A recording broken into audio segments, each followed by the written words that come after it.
నమస్తే. ఇప్పుడు మనతోని కరీంనగర్ ఎమ్మెల్యే గంగుల కమలాకర్ గారు ఉన్నారు. కమలాకర్ గారిని అడిగి తెలుసుకుందాం. సార్, ప్రచారం ఏ విధంగా సాగుతుంది? జూబ్లీహిల్స్లో ప్రజలు ఎవరికి మద్దతు ఇస్తున్నారని కోరుకుంటున్నారు? తెలంగాణ గడ్డ అనేది కేసీఆర్ అడ్డ, ఎప్పుడు మరవది. ఈరోజు ఈ ప్రభుత్వానికి బుద్ధి చెప్పే విధంగా ప్రజలు డిసైడ్ అయిపోయారు. 23 నెలలలో దగ్గర 3 చెరువులు నీళ్ళు ఆగిచ్చిండు. కాబట్టి ఎట్టి బస్సులో ఎప్పుడు అవకాశం వస్తామని ప్రజలు వెయిట్ చేస్తుండ్రు. అవకాశం వచ్చింది. ఈ అవకాశాన్ని ప్రజలు వదులుకోరు.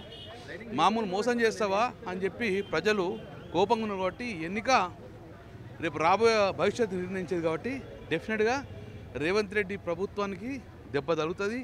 మళ్ళొక్కసారి తెలంగాణ పవర్ చూసినందుకు ఎన్నిక జరుగుతుంది. రేపు రాష్ట్ర భవిష్యత్తు నిర్ణయించే ఎన్నికలుగా భావిస్తున్నాం. రేవంత్ రెడ్డి గారు అంటున్నారు, మేము 6 గ్యారెంటీలు ఇచ్చి ప్రజల మధ్యకు వచ్చాం, ప్రజలు మాకే మద్దతు ఉన్నారు, మాకే ఓటేస్తారు, నవీన్ యాదవ్ గెలుస్తారు అని చెప్తున్నారు. దానిపైన మీ ఒపీనియన్? ఈ ఎన్నికలు అనేది రేపు నీ యొక్క క్రెడిబిలిటీకి నిదర్శనంగా ఓట్లు జరుగుతాయి. నిజంగానే నువ్వు ప్రజలను సాటిస్ఫై చేసి నువ్వు 6 గ్యారెంటీ ఇస్తే నువ్వు గెలుస్తావు. ఎట్టి పరిస్థితుల్లో గెలవడు. ఎందుకంటే 6 గంటలు 1 గ్యారెంటీ ఇస్తలేరు. తద్వారా భయపడుతున్నారు. హైడ్రా వస్తుందని చెప్పి భయపడుతున్నాడు, భయభ్రాంతాలకు గురి చేస్తున్నాడు. కాబట్టి 10 సంవత్సరాల కేసీఆర్ పరిపాలన చూశారు, 23 నెలల రేవంత్ రెడ్డి పరిపాలన చూసారు. మళ్ళీ ఏ ఒక్కరు కూడా తెలంగాణ పుట్టిన బిడ్డ ఈ రేవంత్ రెడ్డి ప్రభుత్వాన్ని కోరుకోరు. కాబట్టి డెఫినెట్గా కేసీఆర్ ప్రభుత్వం వేడేస్తారు. అవకాశం వచ్చింది. డెఫినెట్గా మంచి మేడతోటి మా బీఆర్ఎస్ అభ్యర్థిని సునీతగా గెలుస్తారు.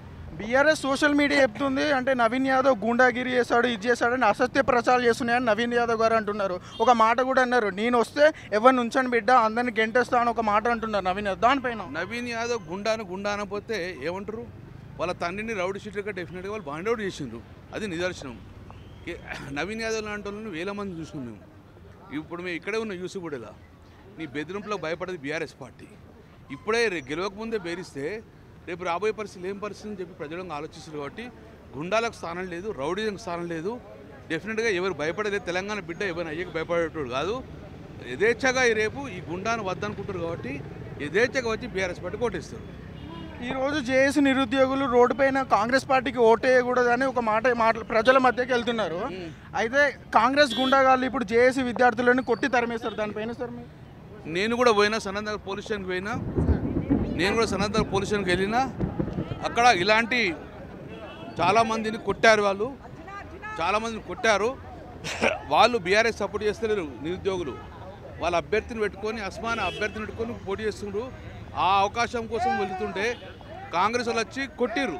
అంటే ఎంతమందిని కొడతావు, ఎంతమంది జైలు వేస్తావు? అంటే ఎవరు ఎదురు తిరిగితే వాళ్ళని జైలు వేసి ఎన్కౌంటర్ చేస్తావా?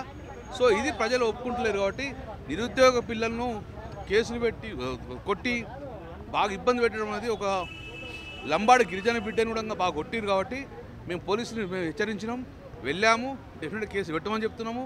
పోలీసు వాళ్ళు ప్రూవ్ చేసుకోవాలని చెప్పడం జరుగుతుంది. డెఫినెట్గా వాళ్ళ యాక్షన్ కూడా తీసుకుంటాం. సార్, ఈ ఉప ఎన్నికతో ఒక్క మాటతో జూబ్లీహిల్స్ ప్రజలకు మీ మాటతో ఏమని ఒక్కటే 10 సంవత్సరాల పరిపాలన తిరిగి కోరుకోవాలి. 23 నెలల భయంకర పరిపాలన పారదోలాలంటే బీఆర్ఎస్ పార్టీకి గెలిపియండి. ప్రభుత్వం కొండ మీద ప్రభుత్వాలంతా దిగి రావాలి. రేవంత్ రెడ్డి ప్రభుత్వం దిగి రావాలంటే, రేవంత్ రెడ్డికి చుక్కలు చూపించాలంటే ఈ ఎన్నికలలో మంచి మేడతో సుంతమని గెలిపిమంటున్నాం.